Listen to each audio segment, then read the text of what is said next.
तो इस क्वेश्चन को डिस्कस करते हैं। क्वेश्चन कह रहा है a current of 5 ampere, it means current का वैल्यू हम लोगों को दिया हुआ है कितना, 5 ampere, is passing through a non linear magnesium wire of cross section area. तो हम लोगों को क्वेश्चन में क्रॉस सेक्शन एरिया का वैल्यू दिया हुआ है। क्रॉस सेक्शन एरिया का वैल्यू कितना दिया हुआ है क्वेश्चन में? 0.04 मीटर स्क्वायर।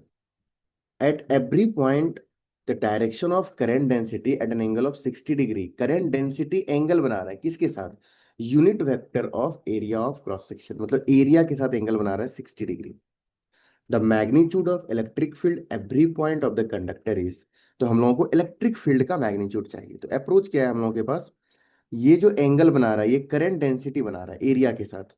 तो हम लोग जानते हैं कि करंट करंट डेंसिटी और करंट और एरिया में क्या रिलेशन है? I equal to J dot A. J dot A, it means current density जो होता है वो होता है J A cos theta. But question में हम लोगों को यहाँ थीटा किसके किसके बीच का एंगल है?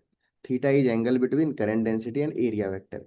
बट यहाँ पे दिक्कत क्या है कि थीटा दिया हुआ है, करंट डेंसिटी नहीं दिया हुआ है, और हम लोगों को इलेक्ट्रिक फील्ड के बारे में पूछा है। तो हम लोग एक रिलेशन जानते हैं, current density equal to sigma into electric field. Sigma क्या है? कंडक्टिविटी, और ई क्या है? Electric field. तो हम लोग इसको लिखते हैं I equal to current density sigma into electric field into A into cos theta. अब क्वेश्चन में हम लोगों को कंडक्टिविटी नहीं दिया है, रेजिस्टिविटी दिया हुआ है। तो रेजिस्टिविटी जो होता है वो रेसिप्रोकल ऑफ कंडक्टिविटी होता है। तो हम लोग लिख सकते हैं ये कंडक्टिविटी को reciprocal of resistivity, 1/ρ into E into A into cos theta. अब अगर हम लोग इसको सॉल्व करें तो हमारा जो वैल्यू आएगा इलेक्ट्रिक फील्ड का, तो electric field into A into cos theta is equal to क्या मिलेगा? I into rho. तो what is the value of E? Electric field का वैल्यू मिलेगा I into rho by A cos theta. तो current का value कितना दिया हुआ है हम लोगों के पास? 5, तो 5 लिख दिए।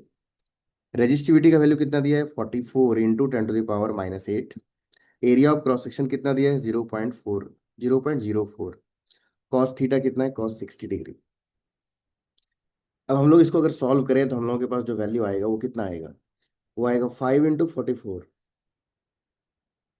220 इंटू 10⁻⁸ डिवाइड बाई 0.04। कॉस 60 हो गया 1/2, तो 1 यहाँ आ गया, 2 ऊपर चला गया।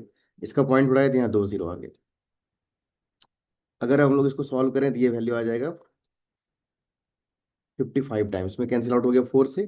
तो 55 × 2, 110, इस पे 2 जीरो, इंटू 10⁻⁸। जब इसको हम लोग सॉल्व करेंगे तो वैल्यू आ जाएगा 11 इंटू 10⁻⁻5 वोल्ट।